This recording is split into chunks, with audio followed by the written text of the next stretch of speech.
When you get to the next phase, full-time hustle to freedom, there's a flip. It's an inverse. You have to let go of everything. Yeah. So I have grown my business. We're doing $70,000, $80,000 a month in the engineering business, and real estate we got 65 doors now. I have a Nice. lot to manage on my plate. There's a lot that I'm doing on the day to day.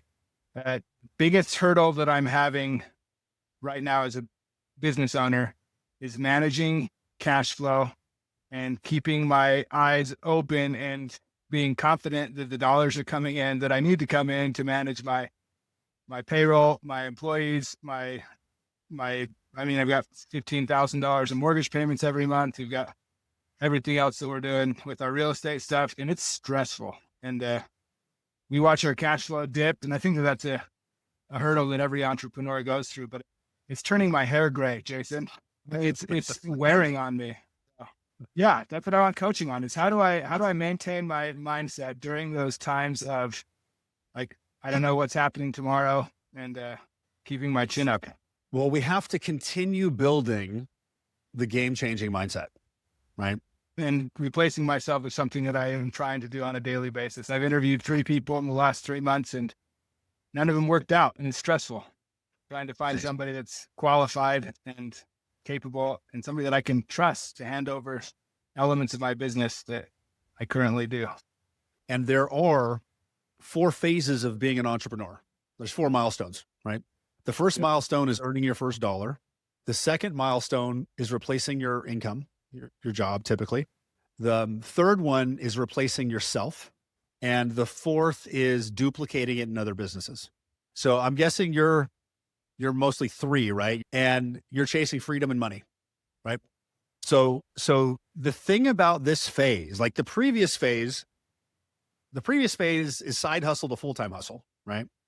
Side hustle to full-time hustle requires complete and total ownership of everything. You had to own everything.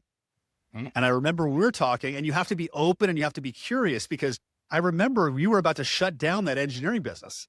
Yeah. And then you pivoted, and that's the business that exploded.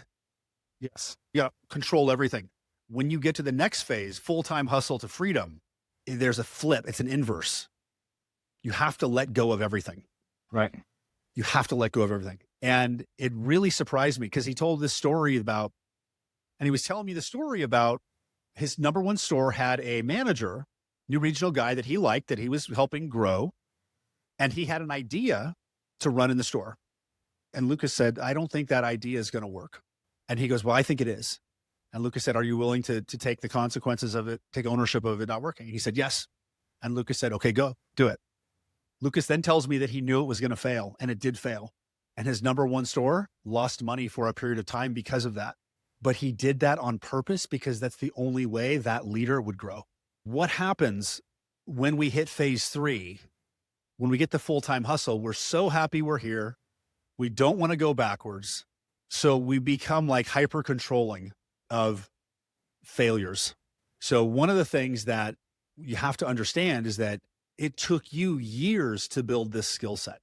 And every entrepreneur, when they hire somebody new, they want them to be perfect on day 1, but there's always going to be a ramp. So with hiring staffing, to get successful people on your team, you have to give them the runway to learn and make mistakes. There's no way around that. This is the hardest phase. Like 90% of entrepreneurs never make it from 2 to 3. It's that me to we shift, because it's an inverse that everybody gets stuck at. It's the letting go of everything. The model that I use when I'm hiring staffing is something I picked up when I was working at the Robbins organization. And it was just 3 things: can do, will do, team fit. Can do, will do, team fit. To get successful people on your team, you have to give them the runway to learn and make mistakes. There's no way around that.